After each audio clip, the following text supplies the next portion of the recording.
So, kamusta po mga ka-Streetwise? Ako po si Takero Miyamoto at welcome po sa aking munting channel. So, mga kababayan, ito, alam naman po natin at kalat na po talaga sa balita ngayon na talagang nagiging mas agresibo na nga po ngayon ang China, especially po dyan po sa mga resupply mission po na nangyayari po ngayon.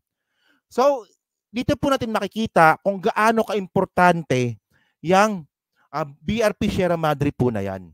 Kailangan po talaga natin mag-resupply mission dyan sa BRP Sierra Madre para po patunayan sa buong mundo na pinaglalaban po natin yung West Philippine Sea. Ito lang kasi mga kababayan eh.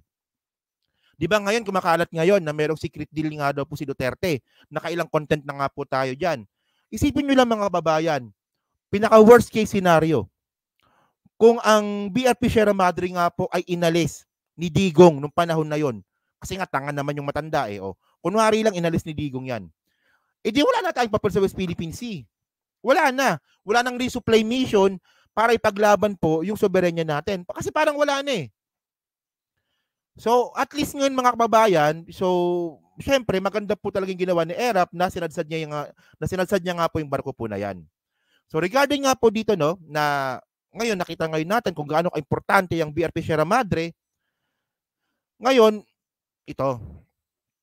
Syempre, ang USA, alam nyo kasi yung USA kasi mga kababayan, ano yan eh. Agree naman na hindi pa talaga ito sapat na panahon para po pumalag ang USA. Hindi pa ngayon. Masyado pang hilaw. Pero habang lumilipas pa yung panahon, mas lalo pong umiinit nga po yung usapin po dyan. At sabi nga po dito mga kababayan, USA air support for Philippines after water cannon attack tells China to head ruling. So ngayon, ang sabi ngayon ng Amerika, sundin ninyo yung UNCLOS. Parang ganon. Okay? And then kasi mga ka-Streetwise, ito na. Actually, ang content na to tungkol kay Robin Padilla to. Ito sinasabi ko sa inyo mga kababayan eh. Ngayon mga ka-Streetwise, ngayon po na mas lalo nagiging agresibo ngayon ang China, sinilip ko po yung Facebook account nga po ng paborito ninyong senador na si Robin Padilla, tahimik ngayon sa issue ng West Philippine Sea. Tahimik. Kasi lahat po ng mga sinabi nga po ni Robin Padilla is sumampal sa pagmumukha niya na sobrang mali talaga siya. Ewan ko lang kung tatanggapin niya na mali talaga siya. Kasi nga mga kababayan, no, naalala ko to, no? So, merong post kasi si Robin Padilla, ang sabi ni Robin Padilla dito, no?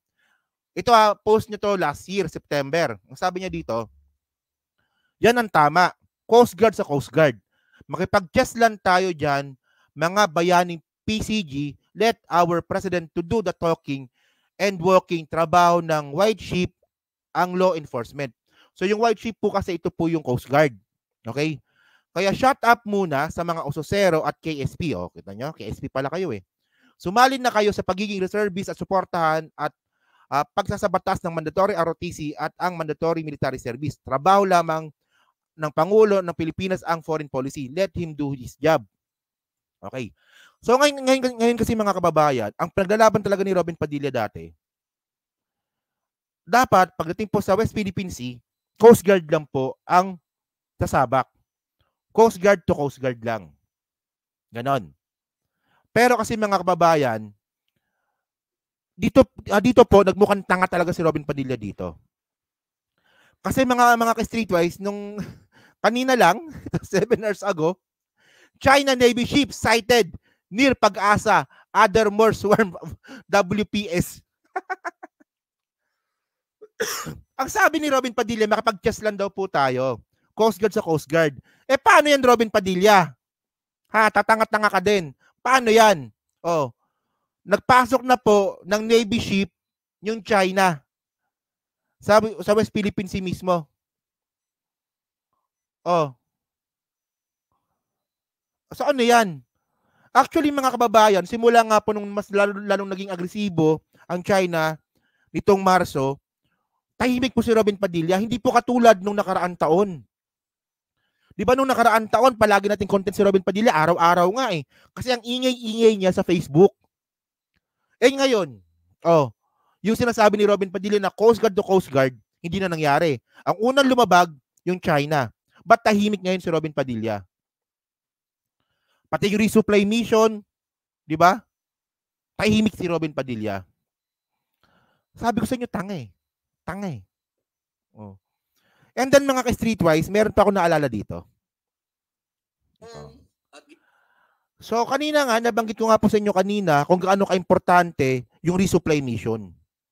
Sobrang importante po ng resupply mission na yan kasi ayan po ang mission na nagpapatunay na pinaglalaban po natin yung West Philippine Sea. Di ba isipin nyo lang, no? Just imagine kung walang BRP Sierra Madre doon sa gitna nga po ng Ayungin Shoal. Ayungin Shoal yun, di ba? O, ng Ayungin Shoal. E di walang resupply mission. Walang conflict. Kung walang conflict, mas lalong iisipin ng China na kanila po yung West Philippine Sea. Ganyan po ka-importante yung resupply mission natin. Kumbaga isa itong isa itong testament sa buong mundo na pinaglalaban natin ang West Philippine Sea. Di ba sa dagat? Pero ang sabi ni Robin Padilla, iba. Sabi ni Robin Padilla, bili tayo ng eroplano para sa resupply mission. Gago. Sige. Panoorin muna natin to. Actually, statement niya to nung December pa. Kasi ngayon, kasi medyo nagiging relevant kasi nga po, dahil nga po dyan sa nangyayari pong pagiging agresibo ng China ngayon lalo sa West Philippine Sea. So ibig sabihin nun, di ba, ang gusto ni Robin Padilla, takasan natin yung mga barko na paligid-ligid po yung mga barko po ng China na paligid-ligid po dyan po sa West Philippine Sea, takasan natin sa pamamagitan po ng eroplano. Tinan nyo.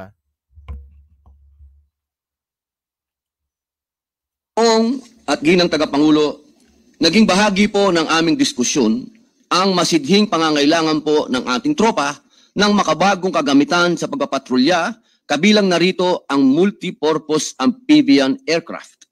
Para sa kaalaman ng ating mga tagapakinig, ang amphibian aircraft ay uri po ng sasakyang panghimpapawid na kayang mag-take off at lumapag sa lupa at tubig. At ito po ay pwede ding gumamit ng airspace law at maritime law. Makakatulong po ang MPAA sa mas mabilis na pagsasagawa ng supply mission na hindi mangangailangan po ng escort at hindi mabibinbin sakaling may mga humarang sa ating mga watercrafts.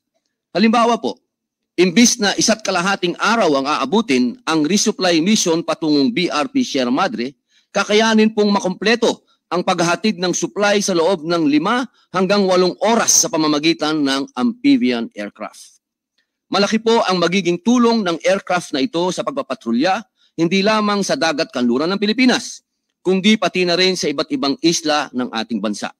Ito po ay magiging mabisa rin sa pagsuporta sa humanitarian assistance and disaster response, rapid damage assessment, and needs analysis, search and rescue sa karagatan, maritime air surveillance, intelligence, surveillance, and reconnaissance, at iba pang tulad na misyon. Ginoong at ginang tagapangulo, batid po natin ang patuloy na pagbabago sa level ng ating pangangailangan sa depensa, bunsod na rin ng umuusbong na makabagong hamon sa seguridad na ating hinaharap. Dahilan po sa ganap na pangangailangan ito, hinihiling po natin na mabigyan ng prioridad ang pagbili ng MPAA para sa ating Philippine Navy. Ito lang no, kung gaano katanga to eh. Tanga eh. So ngayon, ang gusto ni Robin Padilla, bumili daw po tayo ng amphibious aircraft para po sa resupply mission. Alam nyo, tanga yun. Katangahan yun. Pinakita lang talaga natin sa buong mundo na kung gagamitin po natin yung eroplano sa resupply mission, pinakita lang po talaga natin sa buong mundo na duwag tayo. Kasi parang ganitong example niyan eh. Parang ganitong example niyan eh. Kunwari, yung bahay ko nandito. At meron akong isang kamag-anak na sa kabila nakatira. So merong lupa dyan. May lupa dyan sa gitna. So ngayon, ang sabi ng tarantadong kapitbahay ko, huwag kang dumaan sa lupa na yan. Kahit sa'yo yung lupa na yan, huwag kang dumaan dyan para magbigay ng pagkain dun sa kamag-anak mo.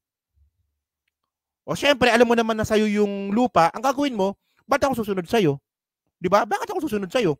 Dadaan ako sa lupa ko kasi pag mamay-ari ko yung lupa na yan. Ganun po ang ginagawa natin ngayon. Pero po, pag ginawa po natin yun, yung plano nga po ni Robin Padilla na dumaan tayo sa ere, ang mangyayari nun, di ba? O kunwari sinabi ng kapitbahay natin, kung pwede ka magbigay ng pagkain doon sa kamag-anak mo, huwag kang dadaan sa lupa ko. Huwag kang dadaan dyan sa lupa na yan, kahit na ikaw ang may-ari. So ang ginawa mo, dumang ka sa likod. Di ba? Dumang ka sa likod.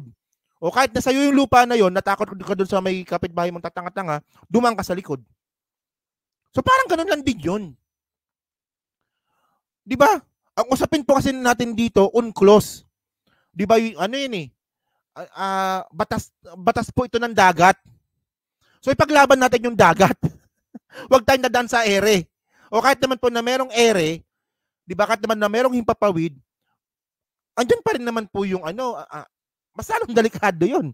Paano kapag yung aeroplano na ng China yung pumunta? Ano magagawa natin? Di ba? So, nakuha niyo yung metaphor, di ba? Nakuha niyo yung metaphor na bakit ka matatakot na dumaan sa mismong teritoryo mo? Di ba? Nagbabawalan ka ng kapitbahay mo, ibig sabihin nun, sumunod ka. Na huwag kang dumaan doon sa teritoryo mo, umikot ka pa. Ganun po yung gusto ni Robin Padilla. Merong conflict sa dagat, dumaan tayong aeroplano. Walang yan na yan, no? Tatanga-tanga din. So yun mga kababayan, no? And then regarding nga po dyan kay Robin Padilla, no? Tulad nga po na sinabi ko nga kanina, tahimik yung Facebook niya talaga. Tahimik. Hindi, actually maingay pa rin, pero tahimik. Tahimik regarding po sa West Philippine Sea. Di ba? Tahimik regarding sa West Philippine Sea. Samantalang dati halos araw-araw yan, no? Halos araw-araw na nag-iingay yan. Pero yun nga lang kasi na may napansin kagad ako dito, no? Followed by Kabobo, yun, no? Merong ka-PL dito. Dapat kasi na-unfriend ko na dapat to eh. Walang yanan. So yan mga kababayan, so dyan po sa 1,600 po nanonood. So hindi pa po nakakapag-like, palike na lang po ng video po na to.